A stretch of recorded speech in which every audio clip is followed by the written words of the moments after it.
What's up, everybody? Thank you so much for listening to this week's episode. I wanted to just throw this in the beginning. Please subscribe, rate, and review the podcast. That really helps our numbers. Also, check out the merch store at brennantcomedy.com/merch store to get your Ex-Drinking Buddy merch.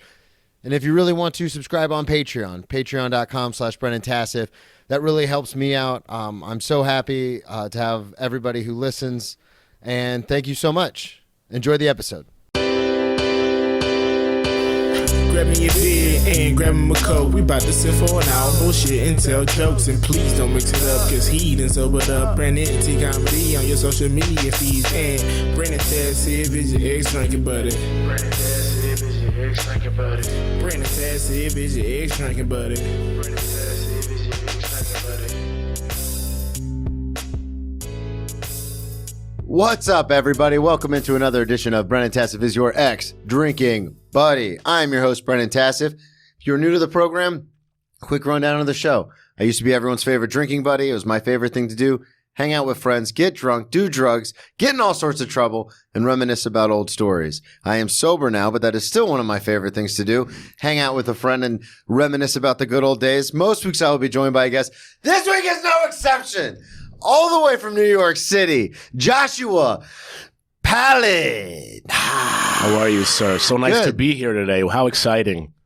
I feel like this is an intervention. Am I getting sat down? Is my mom going to come in next? My fiance is going to come in, tell me to stop drinking? I wanted to let you, the listeners know. So you are friends with Kevin Sanchez, the guest that we had on last week. Yeah, that's my bud. Yeah, and he reached out. He goes, dude, I got a guy you need to have on the podcast. Yeah. So here we are. Look at him ratting me out wherever he goes. Freaking As soon as he found out what the show was about, he's like, I got a guy for you, man. So to plug everything up front, I always like to do this in the beginning. Plug your podcast, any dates you got coming up, anything like you that. can follow me on Instagram at Joshua Pallid, P-A-L-E-D. I have a weekly mic at the Producers Club. I also produce shows there on Saturday nights. So hit me up, come watch a show, follow me on Instagram, and see where I'm performing. Perfect. And then are you still doing the podcast? We are doing the podcast. It's on a little hiatus right now, but you can follow at The Mac Almanac. It's a really cool, fun relationship lifestyle podcast, so check it out as well. Perfect, man. Well, thank you so much for coming on. I really Thank you. appreciate it. I always like to get to know the guest before we kind of get into some of the crazy stories. So you are from New York, correct? I'm from Queens, yeah. You're from Queens. Yeah. All right. I was born with the Yankee hat on. And then how did you kind of get into stand-up? I always like to ask this, and it always ends up being comedy related. I've had some actors and musicians on, but it's mainly comics. But Right. How did you get into stand-up? Were you always a fan of stand-up or comedy, or how did that even work? Well, I wanted to be a stand-up comic since I was born, since I was a little kid. Yeah. And I danced around it for many, many years because I was just scared of doing it. You know, Yeah. it's not a very pleasant experience when you first I had a breakdown start. last night. Yeah, no. And I've been doing this for a long time, and I had a breakdown last night. Thank God you're not drinking anymore Yeah. because breakdowns and alcohol don't work out. No, really well. no.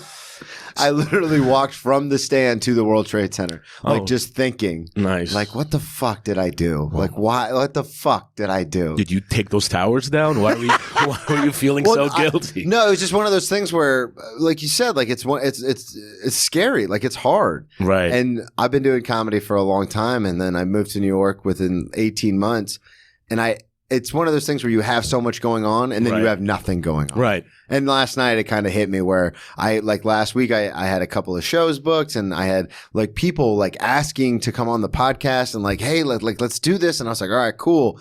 And then literally a week later, I was like, I don't like my guest situation for this next week was like fucked. And I had no shows, and I was at the stand where I know a lot of people, but like no one I knew was there. And I was Who kind of am like, I? yeah, I was like, I'm alone. Right. I'm all alone. Yeah. And I was like, what the fuck? Right. It is a what the fuck, but I learned the trap of it. And the trap is always whenever I'm feeling okay with myself in life, shit's going to go bad. Yeah, the other shoe always drops. So the secret is just always feel like shit.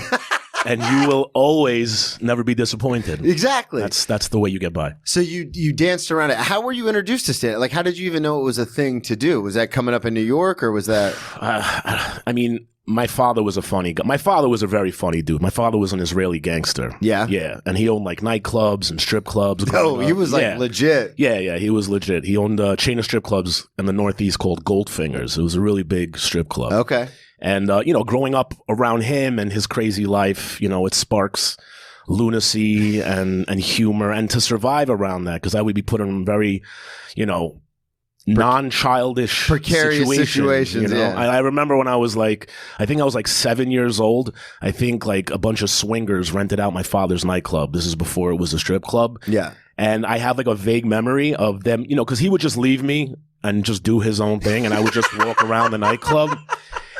And I remember I happened upon the dance floor, and it was the middle of the day. It wasn't nighttime, and I'm pretty sure there was a gangbang going on in the middle of the middle of the day. Like it was just a big swinger party. And then I remember somebody came up and they were like, "Oh shit, Steve's kid's here." And like they took me and brought me downstairs. Oh my God. Yeah. So if you're wondering what's wrong with me, that's what's wrong with me.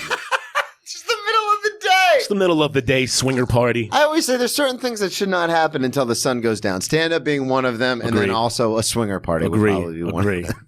So What were you doing before stand up? You said you danced around it. Were you doing like improv or like plays? I tried stand up when I was like 20 years old. I think, or 21, and open mic or at a talent show? Or? I did something at Governor's Comedy Club. It was like a comedy seminar thing where you perform, and I ended up doing that.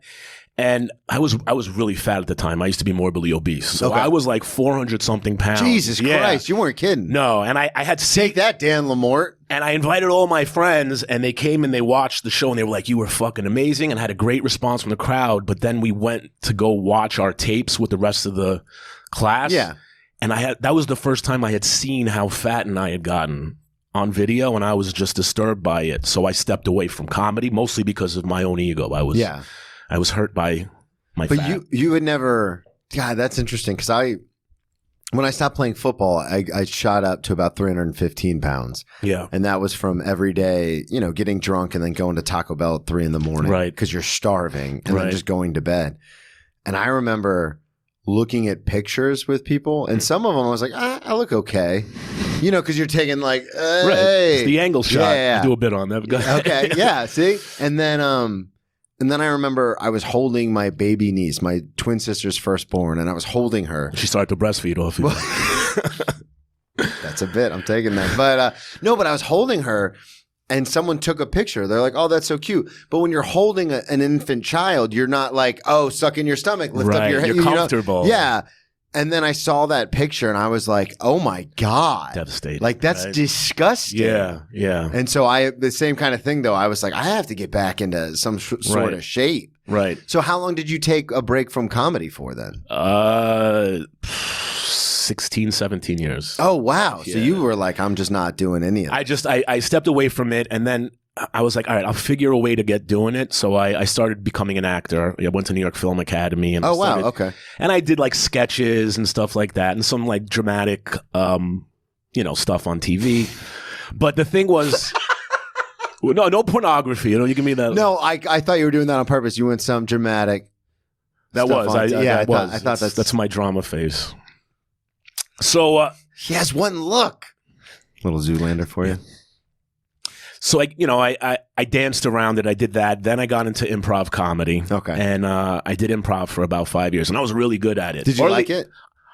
Yes and no. Okay. So the reason I did improv is because I was too scared to do stand up on my own. Yeah. To stand on that stage by yourself and possibly fail it's a disturbing thing. It's very vulnerable. It's very vulnerable. So I started doing improv, but the thing was, have you ever done improv before? No.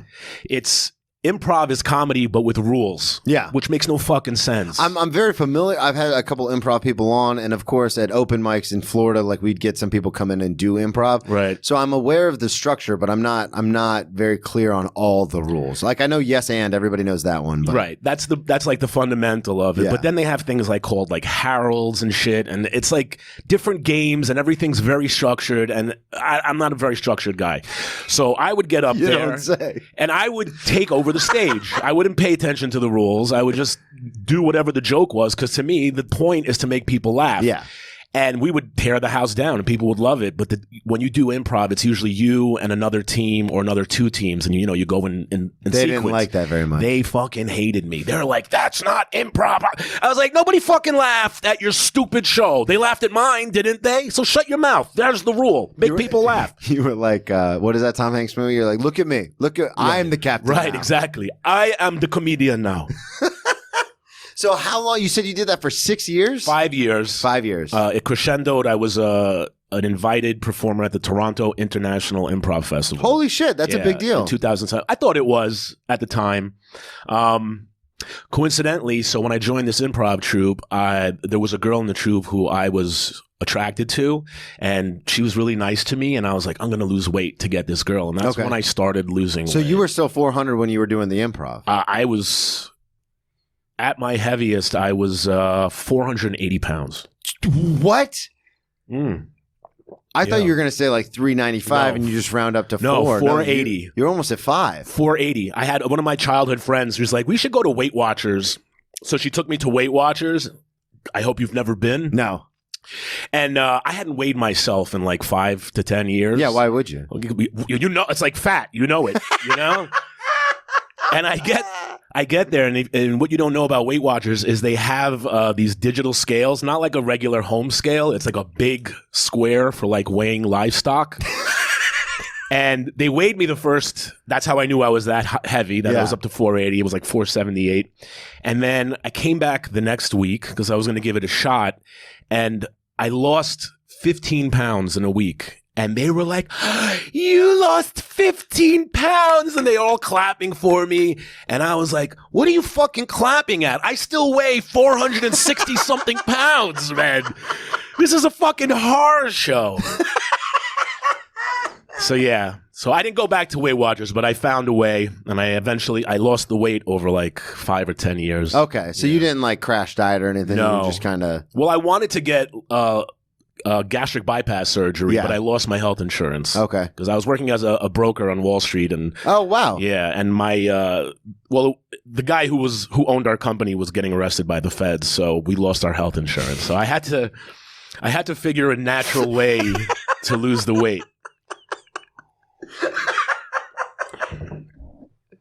The guy who owned the company was being investigated by the SEC. Well, it was the Foreign Currency Exchange Commission. Oh, okay. Yeah. So not even he was just all Operation Wooden Nickel. Is that what it was called? Yeah, yeah. I had my own office at the time, and I had a secretary. She used to walk on my back because I was so fat, and we used to just smoke blunts in the office. And I'm just on the floor, and she's walking on my back, and I had one of those TVs in the corner popping off, and I always had CNBC or one of the financial stations on. And they're like, breaking news, Operation Wooden Nickel. And they're showing a guy getting paraded like somewhere in the Wall Street area. And I'm like, yo, that guy looks familiar.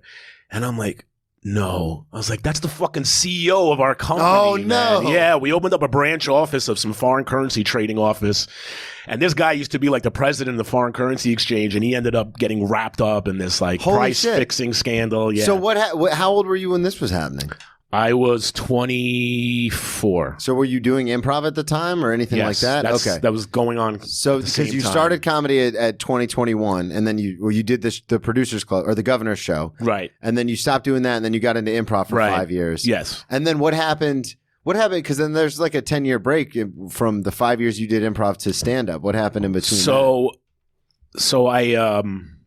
What happened was I met my ex. Okay. I have a kid. Okay. And Mazel tov. Thank you very much. He's the greatest kid in the world. Shout out to my son, Alex.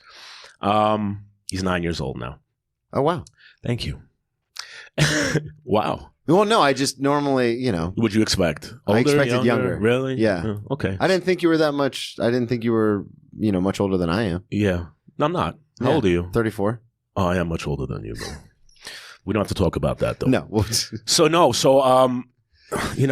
Sometimes you get into a relationship and it pulls you away from what you really want to be doing. But I kept acting, I did some films, some independent films. Okay.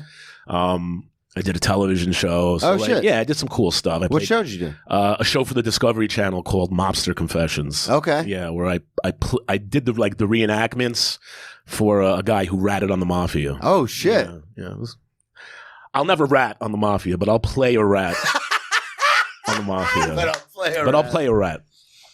So you're still in entertainment. You're still doing it. You didn't just stop completely. I didn't stop completely, but I basically took over my ex's business. She ran like a real estate business. Okay. And she got pregnant. And, life just pretty much became about business and the kid and destroying our relationship. Yeah, absolutely. Right. That's what it's all about.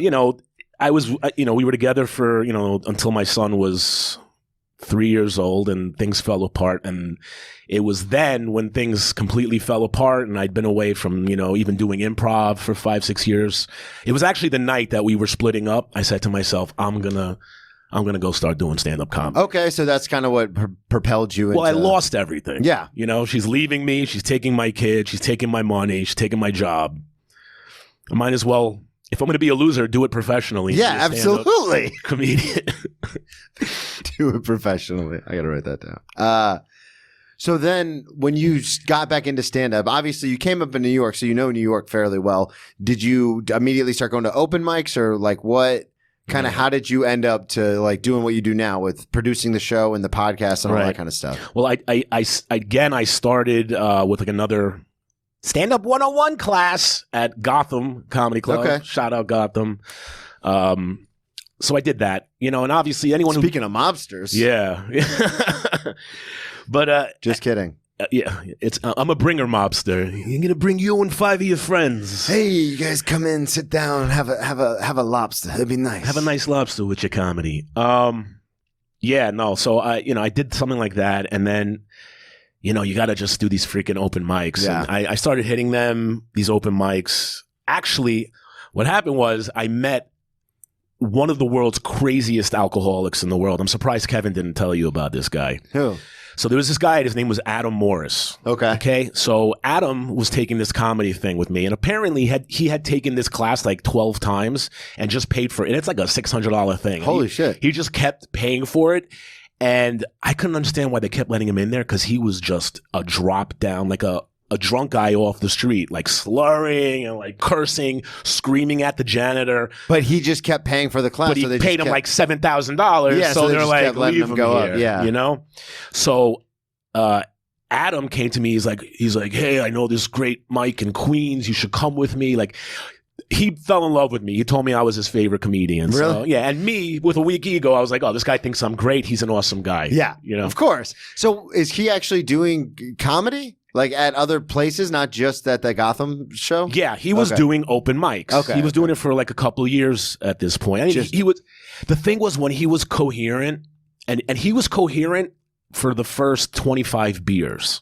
Yeah. So after he drank a case, then things started to fall apart. But if you caught him in his sweet spot, he was actually he had great stories. He was from like Maryland, and he was a crackhead, and he grew up with crackheads, and he was a drug dealer. Crazy, crazy stuff. And so he brings me to Queens. We go to this bar in the middle of fucking nowhere in Maspeth, Queens, and we did open mics there. And then Kevin showed up there, and we started a podcast there with our friend Jonathan. And things were going really well for the beginning. It was called the Queens Mafia podcast, and we did it out of the bar. We did it like 3-4 times, and by the third time, he just got so belligerent.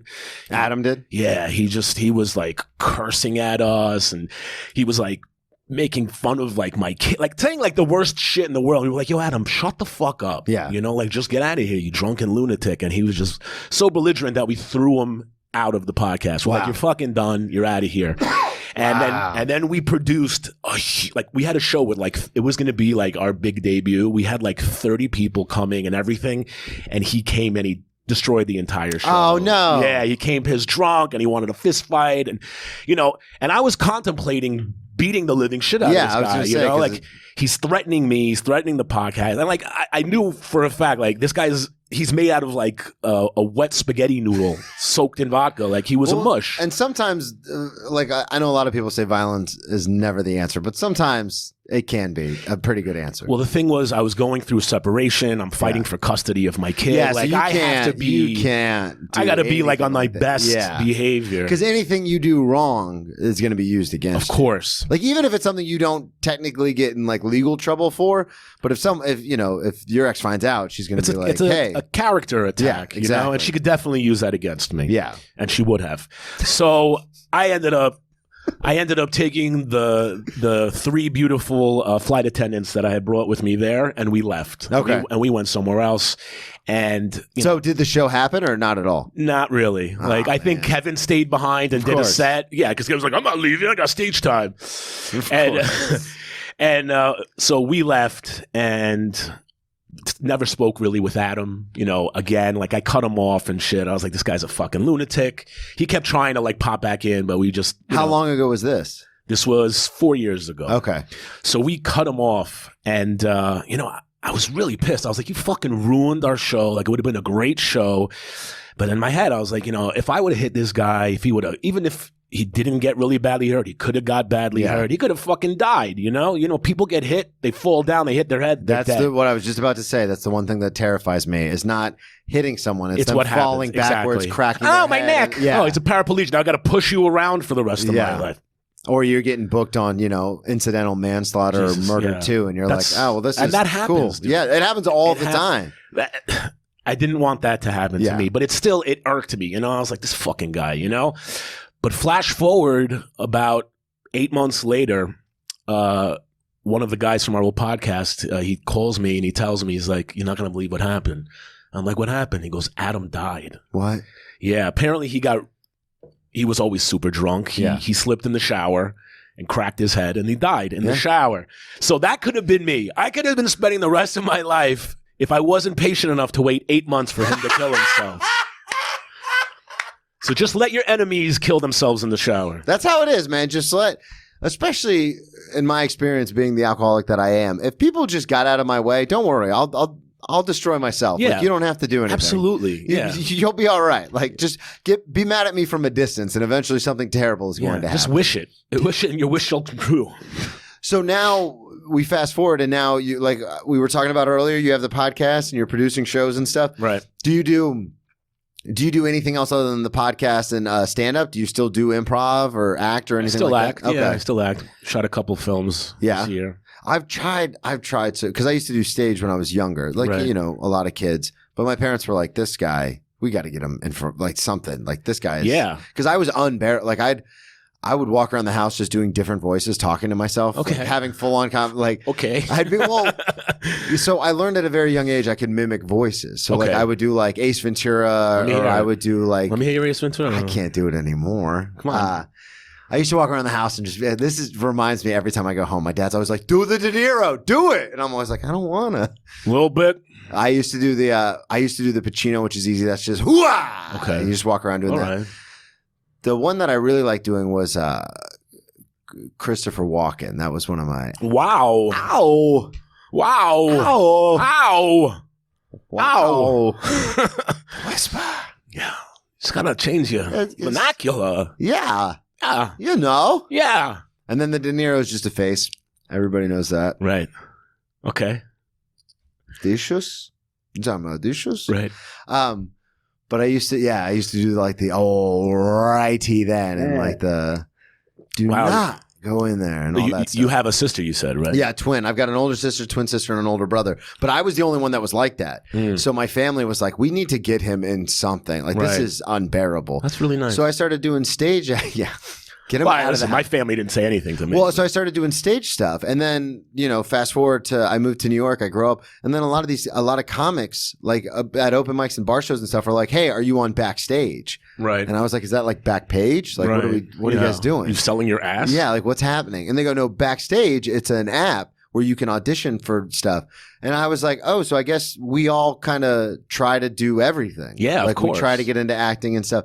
And I have a bit about it, but New York's one of the only places in the world I've ever been where comedy is my entire life. I've put my entire life into comedy, and it's weird because then you'll meet people who like failed at acting, failed at modeling, and now they're just super hot people, and they're like, "Yeah, I'll try stand up. It doesn't look that hard." And it's like, Right. Well, dude, that's my story. That's what I did. It's like I put my whole life into this, and they're just like, "Yeah, I'll try it." No, that's the fucking worst. And I'm only, And you get some like 20-something-year-old model from like Lisbon. yeah, and they're Like, just like, and everyone laughs like, ha, ha, ha, ha, she's so hot. "She's so funny." I've met a couple guys where everyone's like, I'm like, "You're just saying that because he has 6 buttons down and his chest hair Right, is out." right. But Kevin Sanchez. got his whole tit out. but so you're still doing acting and everything, Yeah. And then, but it's stand-up's your main thing, right? That's my love. I mean, Yeah. that's what brings me the most joy. I mean, I love acting. I like creating stuff.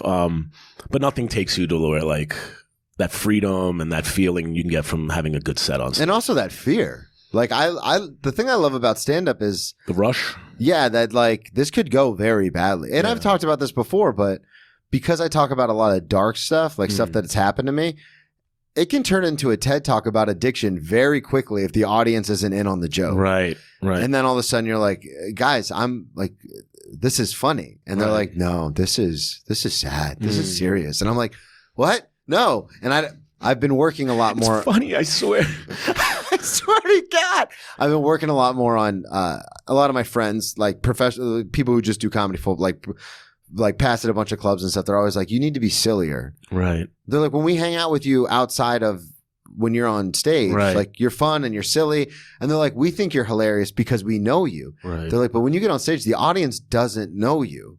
So if you get up and you open with the bit about, you know, your friend from the halfway house killing themselves, like that's not the way to open because these people don't know you. And I'm like, yeah, but it's a funny bit about dick pics. Right. And they're like, yeah, but they don't know that. Right. You just talk about someone ODing. And I was like, yeah, I mean, I guess you're right. I love doing suicide bits. I like that shit. I have a whole bit about, I don't know. I want to say we're getting too shoppy, right? Well, not only are we getting too shoppy, but there's a couple suicide bits that I have, but it's in relation to certain people that might listen and be like, hey, don't talk about that person on your podcast. Okay. So let's move on. Tell me about that after. Let me hear all your suicide stuff. What I wanted to ask you because you're a party guy. You like to have a good time. Yeah. And that's what we love here on the show. I wanted to get into some of the stories that you sent me because we were talking about it a little bit off air before we came in. Right. But I was telling you how booze was my biggest thing, and then I used to do a lot of cocaine. But you and I both kind of related on the fact that booze is one of the hardest things to just kind of like stop doing because it's so readily available and it's so much fun. Yep. It's so much fun. Yeah. So when did you start drinking? Was it at the nightclubs and stuff with your dad? Yeah, I was about 5 years old. Really? Yep. Fuck Yeah. off. Yep. Yeah, I have memories because again, like remember I told you I walked into the swinger party. That's why I assumed it would have been around that time. It was two levels to the club. I think it was two. Maybe there was like another top part. But he would leave me downstairs in the bottom bar because they had bars on every floor.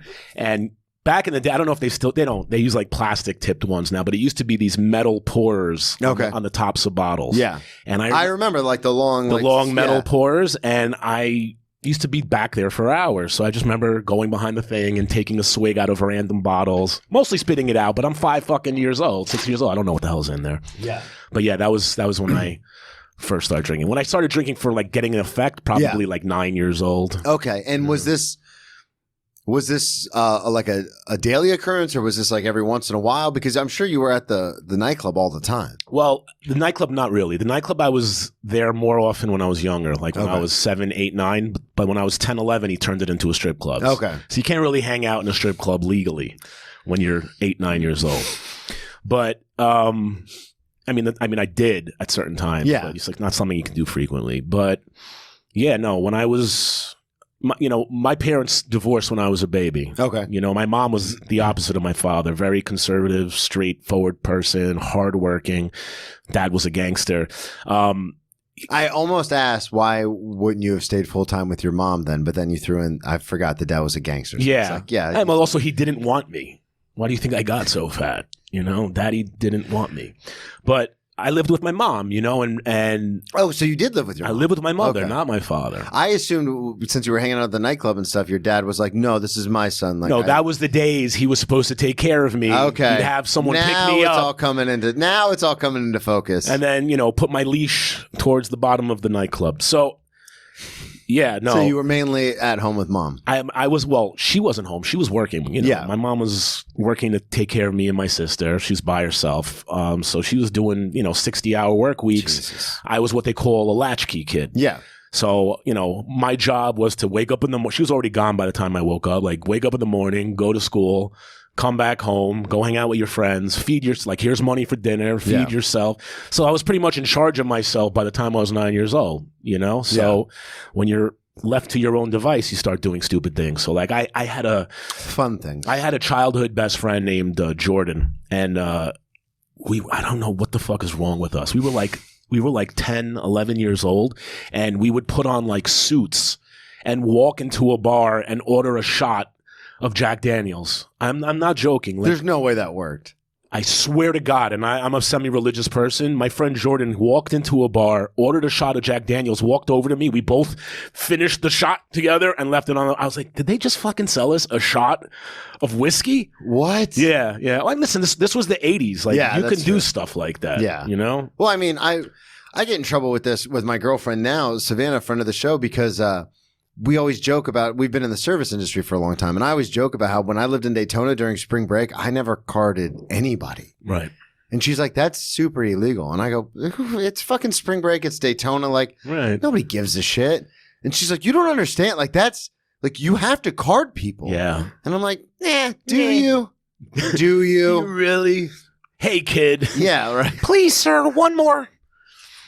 As long as you tip 20%, I got Yeah, no problem with exactly. that. No, but and that's the thing is, it seems unrealistic when you talking about it here now in Right. this setting. It seems insane. It seems. Well, the thing is, I have a 9-year-old now. Okay. Oh yeah, so it for you it probably seems even crazier. First of all, he'd be in so much trouble.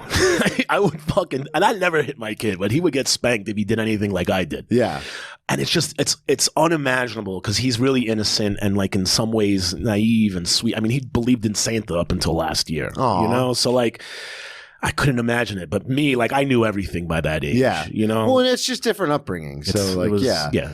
But He has parents present and I yeah, didn't, exactly. you know? Well, and it's one of those things where you tell me that story and I'm like, that I don't believe. And then I think about it and I'm like, nah, I could actually see that. Yeah, no. Bartenders are getting paid, $3 an hour plus Yeah. tips. Like they don't give a shit. And they're also drinking the Yeah, entire time. they don't give a He's like, shit. is that a kid or an old man? Yeah. Well, and he's like, oh, it's a kid, so he's obviously not a cop. He's So what do buying I it care? for his dad. Yeah.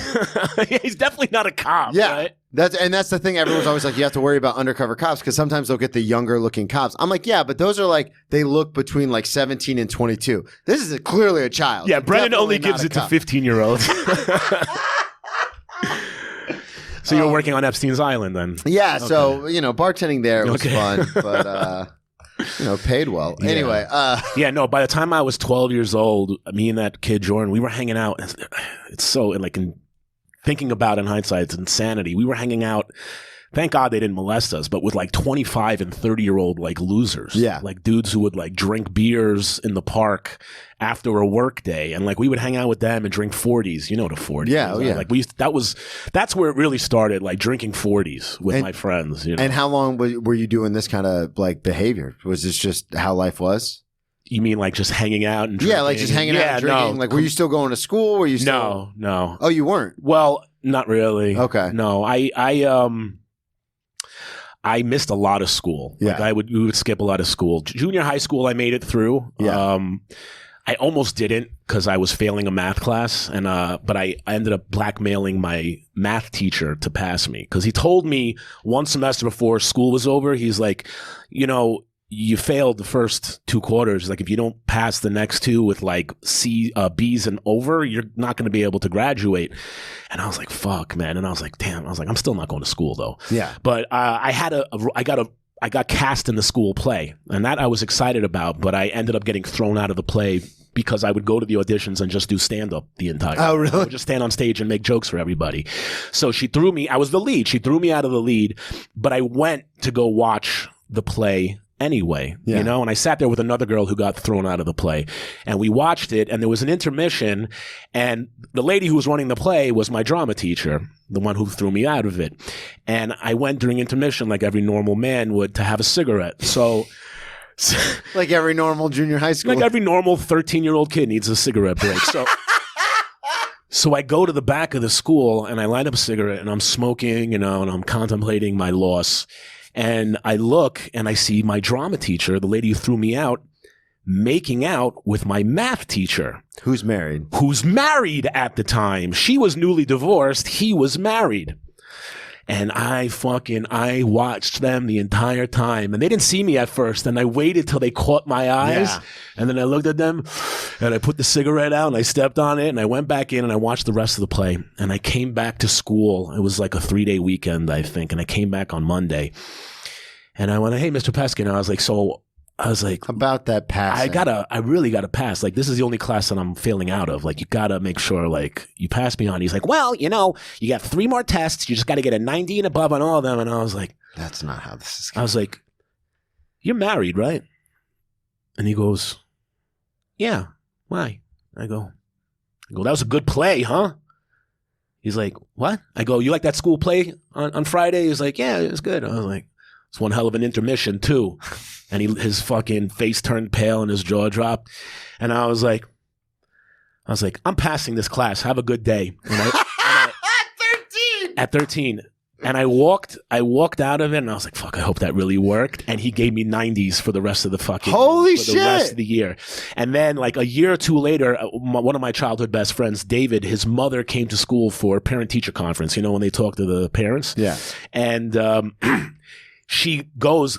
David's sister had his class, and David's mother goes and talks to this teacher, and he's like, oh, your son's David, right? Like, yeah. She's like, he's friends with that Josh kid, right? She's like, oh, yeah. She's like, how's Josh doing? He's like, oh, great. He's starting to work on Wall Street now. Because I was like 17 by that time, you know?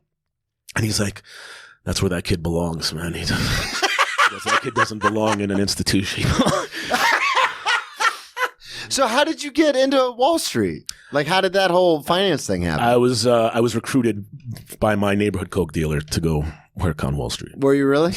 Yeah. It was my childhood friend and Coke Connect. Yeah. And when did you start doing hard drugs like coke and stuff? I really didn't like start doing like hard drugs until we started taking a lot of acid when we were like 13. Oh, Jesus. 14. Yeah. We were tripping like almost every weekend on acid by the time we were like 15. We did that for like a year and a half. Because, when you're young, like, acid used to be $5 a hit. Okay. So for like $5 or $10, you have an entire weekend adventure. Oh, that's awesome. It's so cheap, man, Highly recommend it. And yeah, and then the rave scene was around at that was time. Big, yeah. So like, me and my friends weren't ravers. My friends were like thugs. Yeah. So but they like to only imagine. They like to sell drugs and they like to do drugs and party and stuff. So we would go to these raves, and ravers are like hippie type people. Yeah, for sure. With their glow sticks and their whistles and they're having a good time. But my friends were just there to like rob people and sell drugs. Yeah, so yeah. like we would go to a rave. We used to go before we'd go to a rave in the candy stores in New York City. They used to have like little toy sections for kids. Yeah. That would sell like a little cop badge and a little pop gun and little handcuffs. Yeah. And before the rave, I didn't do it, but my friends did. We would go there and buy these, and then the beginning of the rave, we'd walk around and arrest drug dealers. It'd be like, what do you got on you? This and that. We'd be like, let me see. Empty your pockets out. And then we would take all their drugs and we would divvy it up and take some of it and then sell it back. Wow, that's genius. Yeah, I know. No wonder you got recruited for Wall Street. Yeah, no. The rest of those guys went to jail. Yeah, it's interesting you say that because for Halloween a couple years, because obviously I look the way I look. So for Halloween one year, I was like, oh, that'd be funny. Everyone jokes about how I look like a cop. Right. I should go as a cop. Yeah. And I went to this party and there was a bunch of people there I didn't know. Like obviously I had friends there, but then there were people I didn't know. As soon as I walked in, fucking glasses drop, people like panic. And I'm like, guys, it's me. Like, relax. Yeah, bro. The only thing that stopped me looking like a cop is that I got so fat. Yeah. Like, even that guy would get thrown off the force. Even though I've seen some giant fat pig cops. Huge cops. I always think to myself, it reminds me of that scene in Men in Black where Will Smith is talking shit. Right. And he's like, fucking 20 minutes on a Stairmaster, you chubby bastard. Yeah, right. I'm always just like, I could like just take off right now. Right. And I haven't played sports in 10 years, but I could still outrun you. You know what a titty fluff is? No. That's when you go to like a fat guy and you fluff his tit. Yeah. Like you just want to be like, here, now what? Go catch me. Yeah. But they'll shoot you. They'll shoot you in the fucking back. I've been tased before by one of those heavy duty tasers, and Really? that Yeah? shit sucks. The projectile Yeah, one? yeah, the yellow gun. Were you drunk? No, actually. Long story short, I was at a football game with some friends in college. They were freshmen, but I had taken a semester off in between high school and college before I played football. So this was obviously the season. So I was like, oh, I'm taking time off. I'll go visit friends. And they're like, no matter the outcome of this game, we're rushing the field. And I was like, all right, cool. Let's do it, guys. Yeah. And then we ended up, the school that they went to ended up losing. Right. But it was against a very difficult team that was like ranked number like 3 at the time, and we barely lost. Okay. So I was like, we're rushing the field. So I jumped down, I fall the 6 feet like onto the field, and I just start running, assuming everybody's with Behind me. you, it's just you. Just me. and then I hear this, or I feel this like prick in my back, and then I hear, and all of a sudden I go, "Ah!" and I hit the ground. Yeah. Yeah, You shit yourself? No, I didn't shit that's good. myself. That's good. Luckily, I didn't have to use the bathroom because peeing yourself is almost inevitable. Right. And then when the cop walked up, my buddies came running down, and we were with their parents. So the Right. parents were like, "Oh my God, he's with us. We're so sorry. We were joking. We didn't think he was actually going to do it." And the cop goes, "Yeah, to be honest with you, the only reason I tased you is because you're a pretty big guy, and I didn't want to have to run after you." And I was like, "Thanks, man. I Nice. appreciate that." Nice. And you didn't sue them? No, that wasn't a thing when I was Yeah. younger. Like you didn't when I was growing up, because I've been arrested 8 times, and when I was Mazel coming tov. up, thank you. It was just one of those things where it's like, yeah, I probably deserve to get that billy club to the face. Like Yeah. I was kind of talking a lot of shit. Yeah, I'm sure. Well, Yeah. you were those times when you were arrested. How many times of those were you intoxicated? All 8. All 8. All 8. Okay. Yeah. All right. I'm a pretty good kid when I mean- I'm not drinking. I mean, from the stories you told me, you sound like a fucking disaster when you're drinking. when I'm drinking, it gets. Yeah. I told you, I talk about it on stage, but one time a guy was flirting with my twin sister, and as he was rolling up his window, he said, "Well, then fuck you, man," because I was kind of standing in between him, and I went, Oh. "I can't hear you," and I took my forehead and I put it through his car window, shattered it. Nice. Yeah, don't ever knock yourself unconscious before you. You get knocked into a yourself fight. out? Yeah, Oh. standing up, I was just knocked out, and then I came to, and I was like, and there was 3 of them. They all got out of the car, and I was Wow. like, "Oh, this is gonna go poorly." Yeah, that's a genius move, man. I thought I would scare them to where they're like, "Get the Right. fuck out of here! This guy's dude's crazy, man. So then, have you been in a lot of fights in your life? A couple. Yeah, you get to that moment where it's like, I'm either going to get, like, I can tell I'm going to get the shit kicked out of me because there's Right. 3 people, or I can really play it up, use that acting background I Right. have, and scare them to the Right. point where they're like, this isn't worth it. Right. So I was like punching myself in the face, and I was like, "I'll fucking kill you." And then the one guy who originally I had the problem with, I tackled him, and then his friends were just like, Hey, man, chill you- out. well, no, they were like, "You're a moron. Like, you're on the ground now." So they just started kicking me in the back of the head. They're Oh. like, "You're an idiot. Like, we're not scared of you." And I was like, "Oh, that was bad." But I'm crazy. So I wanted to ask, how did you get recruited by your buddy to do Wall Street? Like, how did that even happen? So what happened was, I thought you needed like degrees and schooling and all sorts well, of stuff. the surprising thing is, to become a legitimate stockbroker, you don't need any degree, but you have to pass a The Series Series 7 6, and a right? Series 7. 63. Okay. You need the 63 to use the phone and the 7 to do general securities trading. Okay. But what happened was, I made it out of junior high school because I, Blackmailed my math teacher. And the problem was I ended up being even worse in high school because, in junior high school, they still kind of make sure you're still there every day. I could skip now and there and skip classes. But high school, it's like you're at your own free will. Yeah. So, I get up every day and be like, I had one direction was towards the high school and the other direction was towards the neighborhood pool hall. And I was like, I'm going to go to the fucking pool hall. Yeah. And what happened was it's a year into high school, I pretty much missed a whole year and a half. Then I had to fake my way. I forged a report card. I actually made one on a computer. Yeah. This is 1992-ish, 94. But my friend was good with computers, my friend David. And we simulated a perfect replica of the report card in my high school. But because the thing was, I had missed so much classes that they brought me into the dean's office. And I was like, no, I've been in school, but they take your attendance in first period. And I was like, I just haven't been at first period or second period. I was like, because I have really bad stomach problems and I run home every day to take a shit and then I come back, but I go to all my other classes. So I created this fake report card and then had all the teachers sign it. So one report card looked the right stuff. One was basically I ended up fooling both of them and I got away with it. Holy shit. I got away with it. But then year number 2, That's genius. it was genius. You basically pulled a bait and switch. I pulled a bait and switch. It was so complicated. I was such a smart kid. If I would have used my intelligence towards good things, I would have I'd been say very that all the time, successful. yeah. But anyway, I pull off this caper. But then year number 2 comes around. So now I'm So you make it out of year 1 Right. through all of this Finagling. extensive finagling, and then you're like, so in year 2, are you like, all right, I'm going to buckle down and actually go to class? No. So year 2 is coming to a close, and this finagling ain't working anymore. I can't pull They're it off. on to you, yeah. I can't pull it off.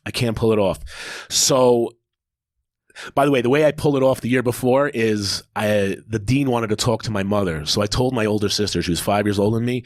I was like, you have to pick up and she knew this lady because she went to that school 5 years prior. I was like, you need to pick up the phone tomorrow at 11 a.m. and my dean is going to call you and you're going to say that, yes, you know that I came home and I go back to school and blah, blah, blah, and just go along with the story. And my sister's not the brightest bulb in the world, but I was like, she's like, I'm not doing it. And I was like, if you don't do it, I'm going to kill myself. So she had no choice. So I told her I was going to kill myself. Put her in a hard position. But she fucking pulled it off because the dean called her at like 11 a.m. And, I could only hear her side of the conversation.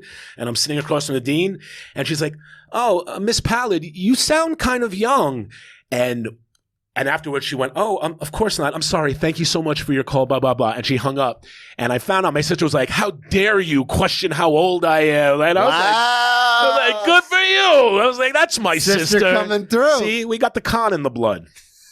So what happened the second year? So, yeah, but the second year, like, I couldn't pull the same scam, and they were just like, you're going to get left back. And my biggest fear in the world, they didn't say I was going to get left back, but I knew if you're missing so many credits, I got to repeat 11th grade again. And I was like, I'm not fucking doing that. I was like, this is my worst nightmare. Like, I used to have nightmares when I was a kid of getting left back in school. I thought it was the worst thing in the world. But I had another friend who also didn't go to school, and he was like, bro, or he called me Fatso. He's like, Fatso. He's like, I found a way for us to get out of high school without, because the other worst thing that could happen is I had to tell my mom I'm dropping out. Yeah. Like, oh no.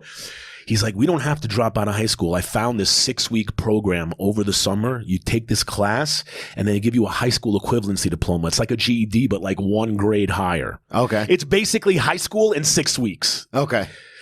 So I was like, oh my God, I'm going to try to do this. I'm going to pull it off. So I went to go take this program over the summer. It was in Jamaica, Queens, in a rough neighborhood. And I went there like the first couple of days and like they're giving us practice tests and it's like, what is an isosceles? It's like, what's a circle? They're like, can you do 2 + 2? And I'm like, is this this is what they're testing? Yeah. And so I was like, this is retarded. I'm not going to come to this 6-week course. I was like, I'll just come at the end and I'll take the test, right? So I show up 5 weeks later and the lady's like, this beautiful black heavyset woman. She's like, where have you been, child? And I was like, my grandfather died and I had to help my grandmother. And she's like, oh, it's okay. And he did coincidentally die. It was like 2 years prior. And I was helping my grandmother walk the dog. But so I was like, just keep that in your back pocket. They're not asking. I use it till this day. I called in sick from work last week. I said, my grandfather died. It's not a lot. He did many years ago.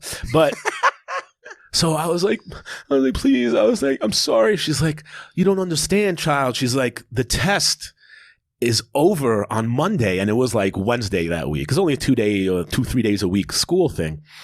So I was like, please. I was like, let me just try. Can you at least let me try? She's like, all right, child. Okay. So I show back up on Monday and she goes, where were you Wednesday and Thursday and Friday? And I was like, my grandfather died. She's like, no. You told me that already. She's like, the test started on Friday. It's a 2-part test. It's 4 hours each part. Today is Monday. I can't give you more than the 4 hours we have today. You don't have enough time to take the whole test. I was like, please, let me just try to do it in 4 hours. And they gave me the test, and I finished both parts of the test in like 45 minutes. Damn. It was don't be proud of me. But it was easy. It was so ridiculously easy. Yeah. I couldn't even believe what the hell was happening. So then did you get some other kids in class were like sweating, crying, pulling their hair out. I was like, you guys did not pay attention in 2nd, 3rd, and 4th grade. Yeah, that's all we're doing here. That's all we're doing here, man. Like, that's called a rainbow. That's a cloud. Yeah. Mountain, sea lion. That was pretty much all.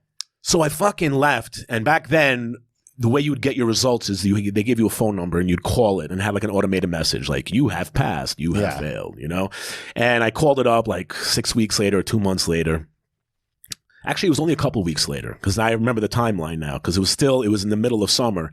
And I call a couple of weeks later and they're like, congratulations, you have passed. Please show up to the school on so-and-so date to pick up your diploma. And I was like, oh, I'm going to be a big boy now. I got my diploma. So my mother never had to sign me out of high school. I never had to tell her I'm dropping out. Because I just went and got my diploma. Wow. And the way I only told her once I passed, I was like, hey, Mom, listen, high school is just so boring for me. I'm way too advanced for these idiots. So I went and I got my diploma. And so you did all this before you even brought it up to her? Yeah, of course. No, Yeah. my whole life, my whole job was to keep my mother from finding out like how terrible I'm doing in life. Yeah. You know, like I always just had to like, you know, my friends were drug dealers and gangsters and everyone's on drugs. So like I just tried to keep her buffered Shield her and from say, that, you yeah. know, because her head would explode. Yeah.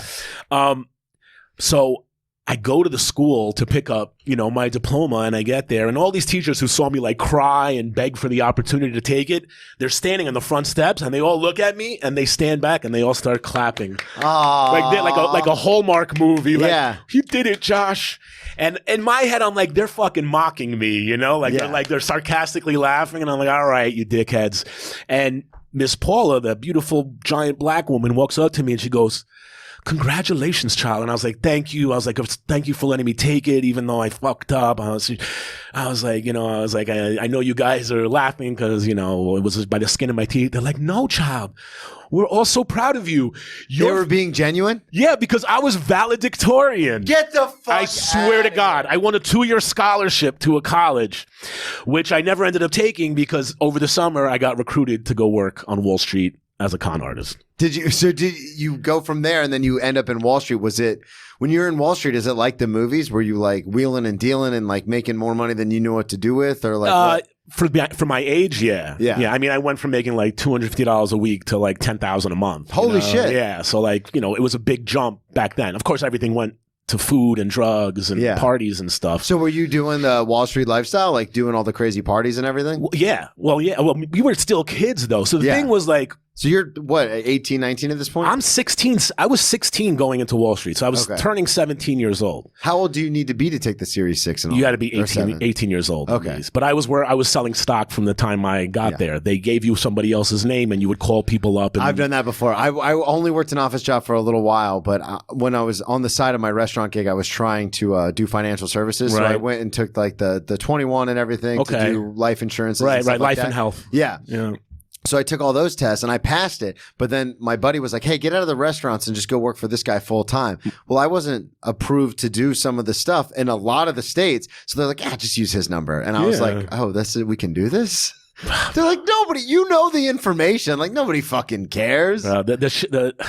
It's a very trifling business, and I was a little kid. The thing was, like, I was really, really good at it. Like, I got there the first day, I closed 3 accounts. Damn. Yeah, like people would just send me thousands of dollars.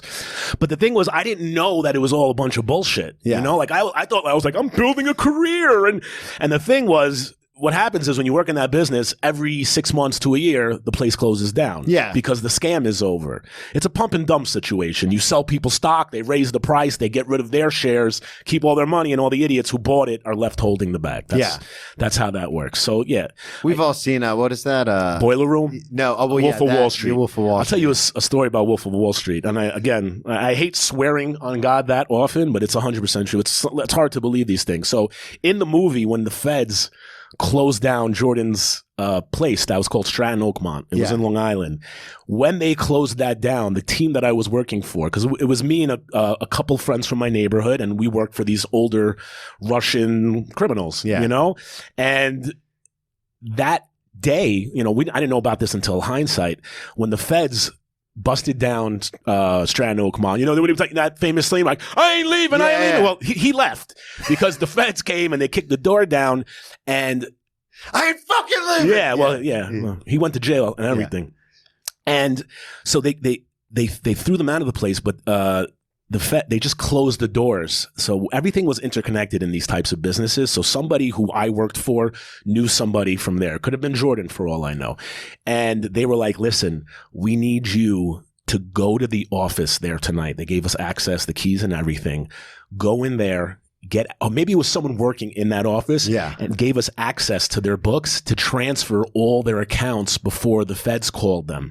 Because in the brokerage business, there's a thing called an ACAT.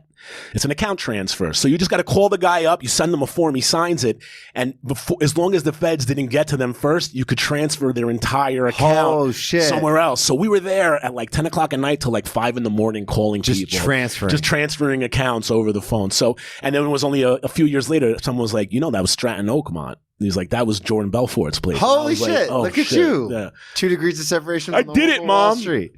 So when, how long did you do the, Wall Street thing for, and all the partying and like just the crazy lifestyle? The Wall Street was until I was about 25. Okay. 24, 25 years old. We were hopping from place to place.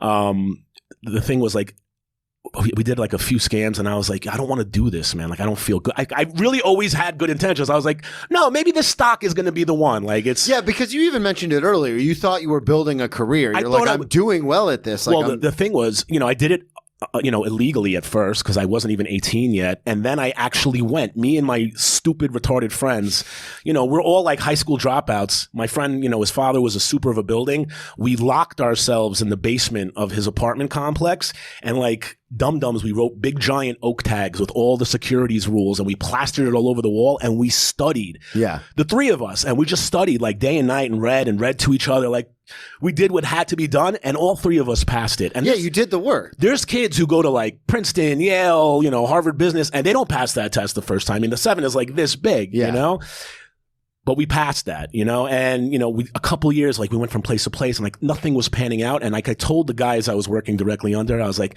I don't want to do this bullshit. I was like, and they agreed. I was like, if we actually just had a legitimate business and raised these accounts instead of losing them every fucking 2 years, like we'd have $100 million in capital. To invest. You could make a lot more money long term. The problem is a lot of times people, and I know this from when I was in that world for a short time, everyone was thinking super short term. Right. Like, how can I make the most money in the next 6 months? It's like, yeah, but then you're not going to make any money for 6 months after that. Like, why not we focus on the entire year, the next 5 years, the next 10 years? Because people only have a short-term vision. Yeah, it's instant gratification. They're like, no, I'd rather make $10,000 today than $100,000 over the next 6 months. It's dumb. It's dumb. And I'm guilty of it myself, but that's what maturity comes. You got to learn these lessons. Yeah, and I mean, it's the same thing in comedy where it's like, yeah, you could have a couple things go viral, but wouldn't you rather? I was talking about this with Verzi the other day. It was like, I'd rather have 30, 50, 100,000 followers that are my followers, that listen to the podcast, that are going to buy tickets, than have 1 million followers that don't even pay attention to anything I'm doing. Right. They just know I did some stupid dance one time. And so they followed me and then just never unfollowed me. Right. It's like, yeah, I would much rather have that. A flash in the pan as opposed to the whole cake. I agree. Absolutely. So I wanted to ask you about a couple of these stories you sent me, because we've been talking a lot about the ex-drinking buddy style stories, but we actually didn't get to the stories you sent me yet. Okay. I wanted to ask you about Mexico. When did you go there? I was dating a lovely woman before I met my child's mother, and she was. So this is before the financial thing. This is towards the end and after, because if you want the end of the financial, what happened was, I told you earlier, the Operation Wooden Nickel thing happened. So then that guy, like we were trying to do legitimate business, we were trying to invest in legitimate business. That guy gets fucking arrested. That business fails. We tried one more time buying a real estate property. The guy stole $5 million from us. Get the fuck out of here. Then coincidentally, a year prior, I had worked at a place for like a couple of weeks that like a friend of a friend had friends working there, but like we all know each other. Yeah. And I get a call from my old business partner one day. He's like, yo, go buy the New York Post right now. I'm like, why? He's like, just go buy the fucking Post. So I go out to the newsstand and I buy a Post, and it's all the guys I know from that office being arrested, being paraded down Federal Plaza in Brooklyn. So you weren't kidding when you said all those other guys got arrested. Everyone got arrested. My friends in that business, drug dealing, but I mean, everyone's out now, you know, but like, I didn't want to go to jail. And, wow, that's serendipitous. You got out just at the right time. Well, I did, but the thing was, I knew the thing is, when the feds bust you, they want everyone to name names of people. Yeah. So they had them name like every person they knew in the business, and they really wanted to get the guys that I was working for.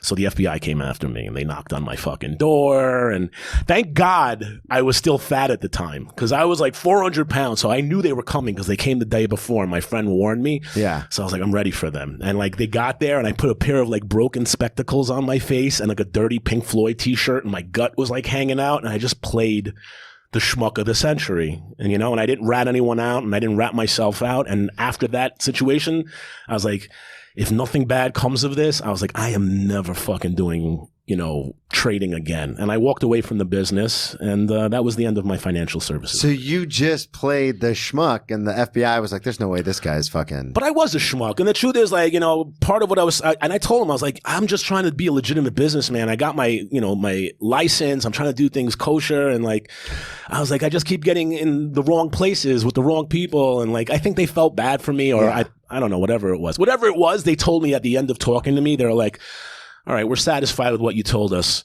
But if we find out anything you said today was a lie within the next 6 years, we're going to hold you in, contempt of the government, lying to the federal agency, this and that. Perjury, just like, perjury. It's like a 20-year sentence or something like that. So for 6 years, which was coincidentally the 6 years that I lost all my weight, it's probably I wasn't able to eat. Freaking out. Yeah. So then after you do the financial thing, you get out of there. You had mentioned that you did a trip to Mexico. Yes. So I was dating a young girl. She was in love with me. I was out of business at the time. And you're losing the weight now, and you're... well, the thing was, when I met her, we were both giant fatties. Okay. And then when the things like fell apart with I had a friend who passed away, and then the thing happened with the FBI coming after me. Like, I was like, I got to fucking change my life a little bit. And so, but she used to take me on these extravagant trips. So she took me to like a 5-star resort in Cancun, Mexico, which I've been to 4-star resorts, but a 5-star, it's like you get there and like they put a bathrobe on you and like hand you a fucking tropical, like it was like excessive, and it was all like really super rich people. It was actually one of my least favorite trips ever, which is why later on that evening, while intoxicated, because when you get drunk back in the day, you need to even yourself out with cocaine. Got to get a little bump. Yeah. So I couldn't find any on this high-end resort, but I found one of the guys, and he's like, you can follow me back to the village. And I was like, all right, I'm going to do that. And I told my girlfriend, she's like, are you fucking nuts? She's like, you're going to go off into that mountainside? I'm like, yeah, I'm gonna go find some cocaine now. And then we got into a huge fight. And what happened in the jungle? Nothing. I didn't get any coke. You Unfortunately. didn't get any? No, you see, my nose just got wet when you said that, man. No, unfortunately. So I'm assuming the broken bed story is from when you were a big guy? No. So the heavy girl, I don't describe her like that. She was heavy. We were both heavy. I started to lose weight. She refused to lose weight. She told me, she's like, you're going to lose weight and leave me. And I was like, yes, that's correct. Probably. I'm going to leave exactly you. What's gonna happen. And we split up. And then I left her for the devil, my kid's mother. So it was, I get fucked in the end no matter what. See, like we've been talking about this whole time. Just wait, everybody. Yeah, just wait, man. Let me destroy myself. I'll get you there. No, the broken bed story was after I had split with my kid's mother. I was single for the first time in 7 years, and I was also in the best shape of my life at that time. And I'm like, fuck yeah, I know. Things are starting to work out for me, and I'm just starting my comedy career. I'm just starting doing stand up, so I'm having feeling better about myself and worse at times. Yeah, all at the same time. But I was doing a lot of those Tinder dates, and like I went on one of these dates, and she was like she was like an improv head, and which automatically I was like, ugh, she's into improv, One of my favorite stories about a comedian when I first started stand up, he was like, I went to an improv show the other day, and they asked me for a suggestion, and I said, do stand up. I was like, that's good. I like that. Fucking good. Yeah, I've had improv people on before, and I try to respect everybody, but I'm always just like, no, you can disrespect them. Yeah, I'm like, get the fuck out of here. Okay. Well, anybody who's trying to be funny, if you can't do it on your own accord, like, get the fuck out of here. You need suggestions and you need rules. Yeah, and you want me to write your jokes for you now? Right. You need a whole team. Bullshit. Fucking fakes. Shout out to all the improvers. What's up, improv? Shout out Second City. All right. So that was, I went on a multitude of dates, and this girl was the first oversized woman I had dated since I had lost the weight. Because once I lost weight, I was like, I'm never going out with fatties again. Yeah. All right. But I really dug her. She was kind of funny and chill, and her pictures were deceiving. So when we hung out that night and we got drunk, triple threat. Yeah, we got drunk at my friend's bar, and we went back to my house, and I had one of those wooden plate beds. So like under the mattress, instead of like a spring, it's just like plates of wood. Yeah, like just the planks. Yeah, like a plank bed. Yeah, whatever the fuck it's called. And we were banging on the bed, having a drunken hookup, and I just remember I was on top of her, and I'm pounding away, and then I just hear, I heard like one pop, and then I heard pop, pop, pop, pop, pop, pop, pop, pop. Every one of the fucking slats like snapped in half, and the bed like the mattress like folded into itself like a taco. And we were at each other, and she's like, "Oh my god!" And I was like, "Oh fuck, man!" And I was so mad because I was going through like my divorce with my ex. I was never married, but like we're separating businesses and finances, and I don't have fucking extra money. And I'm like, this is like a fucking $1,000 bed. I was like, there's no fixing this. Oh, so thing. it wasn't like a cheap bed that broke. It was a real bed. It was a real nice bed. And then I ended up just sleeping with my mattress on the floor for the next couple of years. Got to. But she broke my bed. I broke her heart, and I never saw her again. I wanted to ask you, so we got a couple left, but we only have a few minutes. So which one would you rather do, the Burning Man or the Hampton story or the Atlantic City story? What's your favorite out of those three?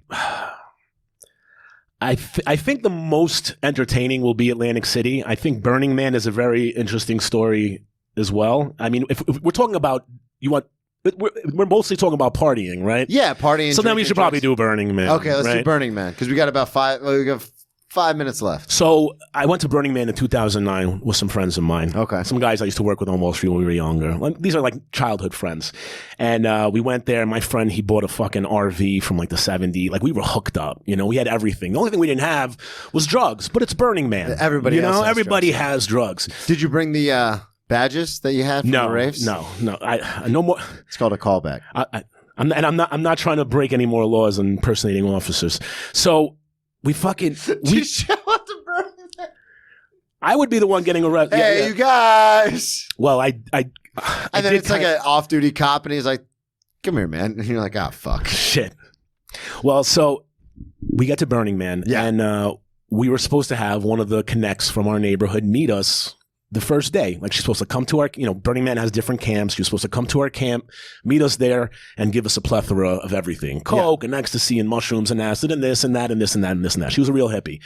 And she didn't show up. Oh, wow. It's day one and she didn't show up, and I'm at Burning Man. It's supposed to be the greatest experience of my life, and I'm a crackhead, and I'm like, where the fuck are all the drugs? Well, and I want to make this very clear, especially for the listeners, because we have a lot of listeners who are newly sober or who like don't do a lot of drugs or maybe just drank a little bit. But getting somewhere expecting whether it's booze or drugs or whatever, and it's not there, is one of the most aggravating and frustrating things because it ruins the entire experience. Yeah. Because you're like, what? I remember when I used to go to parties and they would just have beer because I was always a liquor guy, and I'd be like, the fuck are we doing? Like, I should not have even come out here. Like, this is a waste of time. So when you got there and then the drugs never came, were you well, the thing is, so in Burning Man, one of the rules, unsaid rules, is you're not supposed to ask for drugs. Yeah. In fact, you're not supposed to ask for anything. It's a gift society. So you're supposed to give people stuff and they just voluntarily give shit to you. That's just the fucking rule. And I had no etiquette when it came to Burning Man. And they're like, these hippies were serious. I don't know how it is now, but back 10, 12 years ago, they were very serious about it. And everyone was getting sick of me. And now it's going into day two. Like we only had because you're asking. Because I'm asking fucking everyone. Everybody. But day 2 in the morning, a new member of the camp shows up, and he shows up with this cool fucking hippie RV, and he comes out and he's wearing a sari. He's a bald man. He looks like a guru or like a cult leader. And I'm like, who the fuck Tomato. I'm like, who is same thing, right? Yeah. And I'm looking at him like, look, is this guy? And I see him, and I'm still being annoying. I'm asking him for drugs. I didn't share a word with this guy yet. And I see him, and he's sitting there all day long rolling what looks like joints or cigarettes. I'm like, I don't know what the fuck he's doing, but he's there for like 3-4 hours under our tent and just like rolling joint after joint after joint. And 2-3 hours later, he comes up to me with a stack of joints about this big. It was a guy like 50 to 100 joints, okay? Nicely rolled too. And he's from Australia, and he goes, here you go, mate. He goes, this here is the spirit molecule. He's like, you want to do is wait till it gets a little dark out, and then light one up and you'll be fine for the rest of the day. And I was like, really? And he's like, this is all for me? He's like, yeah, mate, this is for you. So he gifted me like 100 joints. Wow, that's sweet. But this, I don't know if you know what the spirit molecule is. No it's idea. DMT. That's what I thought. Okay. Yeah. So I was like, okay, just wait till nighttime. And I threw one in my mouth, took 2 steps, and started smoking it. So DMT, and it was, it wasn't the crystal kind. It was like plant matter. Smells like death. It's like that's what it is, isn't it? Well, it's what your brain supposedly releases when you're die. dying. So I fucking smoke it, and this stuff, like, and I've done every drug, and this was like the equivalent of like peaking on acid. So acid, 2-3 hours in, you're like hardcore, like everything's melting, you're tripping your fucking ass off. This does that like instantly, like 3 hits and everything went like stained glass window. Everything was like fucking. Were you panicked or were you having a good time? No, I was loving it. I was like, Yeah. this is fucking great. And for the next day on the trip, in one day I ended up taking a hit of acid. Then we ate some magic mushrooms. Then we sniffed this thing called San Pedro, which is what they make. It's the derivative of what they make mescaline out of. Okay. Then we took another hit of acid. Then we did some more DMT. I took like every single hallucinogen in the world, and you never hear like you drank your, like you can't do it with alcohol. But No, yeah. You could smoke yourself with weed sober. Like if you smoke enough weed, you just get like sober. Alcohol, you'll just die. Yeah. As you know. Yeah. But it was the end of the day, and I'm on like 15 different types of party drugs. I'm tripping my fucking ass off, and somebody started a rumor that Daft Punk was playing at the camp across from us. So Burning Man has 50,000 people, and 12,000 showed up in one small little part. And I'm tripping my ass off, and everyone's there, and I'm just lying on the floor, and the police show up, because when it's that many concentration of people, and I'm smoking the DMT on the floor, and I'm cracking up laughing, because everyone's smoking DMT and weed and crack and who knows what. It's all types of smells of drugs, and these cops are walking with these police dogs, and the dogs are like running. Yeah. They're walking in circles like, it's this guy, it's this guy, it's this guy, it's everybody. Everybody has something. Yeah. So God. yeah, that was a great trip. Dude, that's awesome, man. Yeah, man. That was Thank a fun you. way to end it. Thank you, Brent. Thanks for having me. Of course. Plug everything one more time into the camera. Follow me at Joshua Palad, Joshua Paled. Follow at the Mac Allmac, TheMackalmanac. What the fuck I said? At the Mac Almanac. You can catch it on my page. And we do mics every week, Wednesdays at the Producers Club, and shows on Saturdays and Thursdays. Beautiful, man. Well, thank you again for coming on. Thank you, Brandon, man. You're course. awesome, bro. This was so much fun. Thank you, everybody, for listening. One Man Show in January. Keep an eye out for that. At Brennan T Comedy on all social media. BrennanTComedy.com. And subscribe on Patreon. We'll talk to y'all next week. Stay sober, folks. Dude, that was awesome, man. Thank you so much. Thank you.